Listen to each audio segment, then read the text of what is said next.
Bonjour, merci de l'invitation. Je fais une présentation assez différente des deux précédentes qui ont décrit de façon très passionnante des archives. Et là, moi, je fais plutôt une discussion sur les conséquences des conceptions et de la production de données quantitatives sur la façon dont nous conduisons des recherches. Et donc, je voudrais le faire peut-être de façon très rapide et un peu schématique. D'ailleurs, tu me diras quand il me restera 2 minutes. En traitant 3 points. Justement celui de la conception et de la production des données, la façon dont le cadrage politique a une influence dessus. Deuxièmement, l'accès aux données, et il y a là un certain nombre de soucis. Et troisièmement, ce que la recherche en fait ou en dit. Et j'essaierai d'être rapide sur ces 3 points. Alors, je vais dire quelques banalités pour commencer, que les recherches sur l'immigration ont une dimension politique, c'est une évidence totale, peut-être plus que certains autres types de recherches sur des questions de société, qu'elle a les sciences sociales des migrations pendant une grande partie du XXe siècle ont été en fait une science de gouvernement et principalement animées par la géographie, l'économie, la démographie, et qu'elles étaient appelées en fait à éclairer l'action et agir sur le phénomène migratoire tout autant que développer des connaissances. Et il y a donc un trait assez fort dans les travaux qui ont été conduits et leur proximité en réalité avec des attentes du point de vue des pouvoirs publics et des formes de gestion des objets sur lesquels porter les recherches, anticiper et canaliser les flux, documenter les concentrations spatiales, renseigner le marché du travail et les besoins de l'économie, contribuer à l'expansion coloniale et le maintien de son ordre. Voilà à peu près ce qu'ont fait beaucoup de travaux de recherche dans les sciences sociales des migrations. Et donc du coup, les sources quantitatives sur l'immigration étaient, et le sont encore beaucoup, mais moins, principalement de nature administrative. Et elles reflètent, en fait, elles sont codifiées pour répondre à ces besoins des pouvoirs publics. Et donc la recherche s'inscrit en fait à l'intérieur de ce cadre qui est construit par ces sources et elle reflète en fait des paradigmes dominants à travers ces données qui sont formatées pour répondre à ces besoins. Et on peut désigner assez facilement les statistiques sur les flux qui ont ces caractéristiques-là, et c'est compliqué justement de s'en affranchir quand on va travailler à partir de ces sources. Le recensement de la population, qui dans une configuration un peu différente, en fait, utilise des catégories, en tout cas produit des catégories qui répondent à des paradigmes, celui de l'assimilation principalement, je vais revenir, qui s'est développé à la fin du 19e siècle, en particulier, pas seulement dans les données qui sont disponibles, mais les publications qui en sont faites et les tableaux qui portent essentiellement sur les étrangers et sur les naturalisés tout au long du premier XXe siècle, disons jusqu'en 1960, c'est le cas. Et donc, ces préformatages, en fait, posent une question intéressante qui est est-ce que ces caractéristiques des données répondent aux questions que l'on se pose? Et quand je dis l'on, je pense plutôt à un contexte assez normatif des pouvoirs publics. Ou est-ce que, et donc ça contraint les sujets de recherche et les interprétations, ou est-ce que, en fait, les questions que se pose la recherche sont déterminées par ce formatage, par les données qui sont disponibles, et notamment la focalisation sur les questions de citoyenneté qui se situe dans cette articulation, cette opposition entre Français et étrangers qui a animé une grande partie des travaux pendant longtemps. Et donc, la contribution de la recherche à la fondation et la reproduction du modèle d'intégration républicain qui, en quelque sorte, serait le produit de ce cadre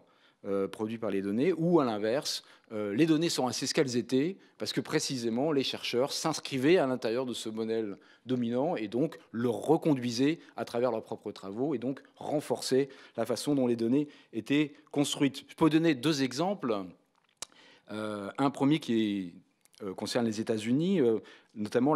il y a eu tout un développement sur les travaux sur l'assimilation autour de ce qu'on appelle l'hypothèse de la 3e génération, the Three Generation Hypothesis, qui dit en gros l'intégration, l'assimilation aux États-Unis se fait sur 2 générations, les immigrés, la descendance d'immigrés, et beaucoup de travaux historiographiques critiques dans les années 60, on dit oui, cette hypothèse est directement liée au fait que dans le recensement, on pose la question sur le pays de naissance des personnes et sur le pays de naissance des parents. Et donc, fatalement, la troisième génération disparaissait et elle était donc assimilée puisqu'elle n'était pas renseignée dans les données disponibles. Et bien, on peut reconduire exactement la même observation dans le cadre du paradigme du modèle républicain français, qui est que l'assimilation se fait sur une génération, puisque par l'acquisition de la nationalité, quasiment automatique, en tout cas différée ou automatique à la naissance, dans certains cas, finalement, les étrangers avaient vocation à disparaître, et donc les données disponibles reflétaient cette dynamique-là, et respectivement, les travaux autour du modèle d'intégration confirmaient le fait qu'à la deuxième génération, on disparaissait, et donc il n'y avait pas de question de la seconde génération. Donc on voit là une sorte d'articulation, et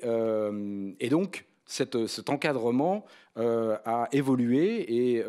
bon, je vais revenir un peu sur cette phase-là, autour de la fin des années 80, quand se formalise en quelque sorte le modèle républicain d'intégration, au moins dans ses formes plus doctrinaires à travers le Haut Conseil à l'intégration, et la génération de nouvelles catégories, en tout cas d'une proposition qui est la catégorie d'immigrés. Ce qui est intéressant dans cette catégorie d'immigrés, qui fait un pas de côté par rapport à ce clivage par la nationalité entre Français et immigrés, c'est qu'en réalité, elle était disponible et elle pouvait être produite dans les données depuis les recensements de la fin du 19e siècle. Donc ce n'est pas une nouvelle question à poser dans le recensement qui génère la catégorie, c'est une transformation de la construction de la catégorie à travers les mêmes données. Et donc il y a un pas de côté, et en quelque sorte une transformation des questionnements qui sont faits autour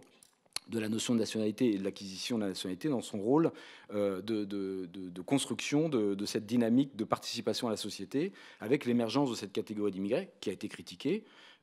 beaucoup moins maintenant, en tout cas elle s'est imposée de façon assez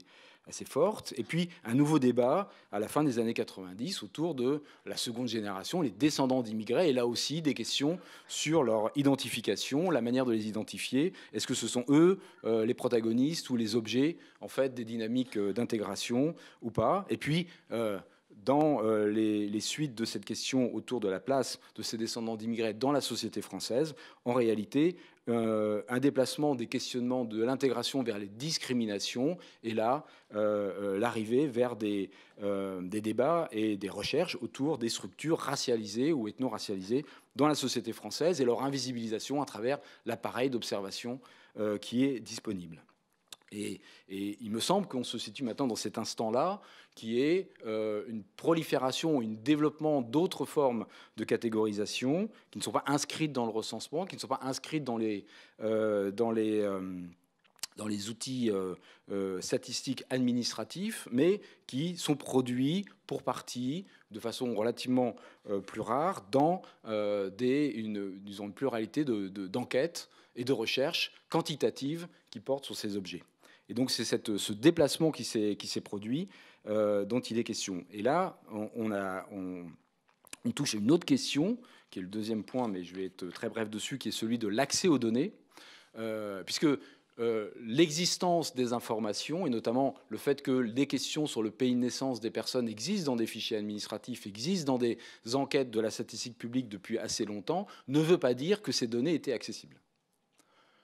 Or, il se trouve que beaucoup de ces données, beaucoup de ces informations ne sont pas publiées. Elles sont, par exemple, les fichiers de la CNAF contiennent l'information sur le pays de naissance des personnes depuis très longtemps. Vous ne trouverez jamais ou très peu de tableaux de la CNAF qui va renseigner des différences de bénéfices en termes d'allocation ou des prestations de la CNAF fondées sur ce critère. Il y a une mise en forme qui invisibilise en quelque sorte l'information, et s'est développée dans le cadre légal et juridique d'accès aux données. Notamment, les diffusions du recensement contraignent fortement la visibilisation du pays de naissance des personnes, même si vous trouvez des tableaux avec l'information sur le statut d'immigré ou pas des personnes, en tout cas la caractéristique d'immigré ou pas des personnes, vous ne trouverez pas, sauf exception, d'accès au pays de naissance détaillé des personnes par petites unités territoriales dans la diffusion du recensement, puisque ces contraintes liées à la CNIL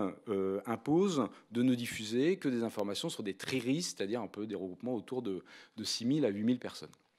Donc il y a là un régime particulier de diffusion des informations contenant des caractéristiques sur l'immigration qui s'impose en plus de l'absence ou de la présence de ces données. Donc c'est vrai aussi pour un certain nombre d'enquêtes de la statistique publique qui font l'objet de restrictions dans leur diffusion quand elles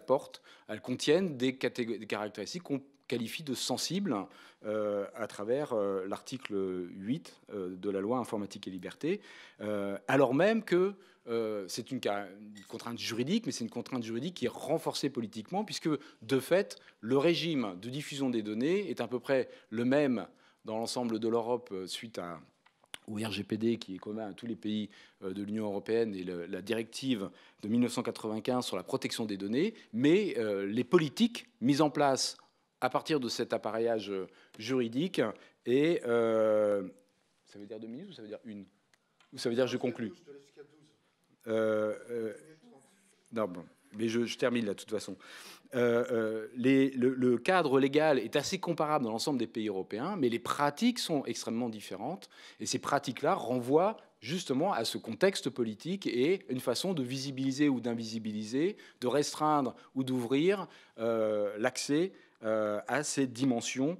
qui réfèrent à l'immigration et à la diversité interne des sociétés. Et donc je conclus, je vais même prendre ma minute 30, sur ce que la recherche fait en fait de ces données. Eh bien, si on suit le raisonnement que j'ai essayé de présenter, la contrainte politique a eu un effet d'encadrement ou en tout cas de production des modes de représentation collective et d'analyse de la société en proposant des pistes en fait sur ce qu'il était souhaitable ou pas de décrire dans les faits sociaux. Aujourd'hui, on est dans des formes plus critiques en fait par rapport à ce cadre de production et d'accessibilité des données.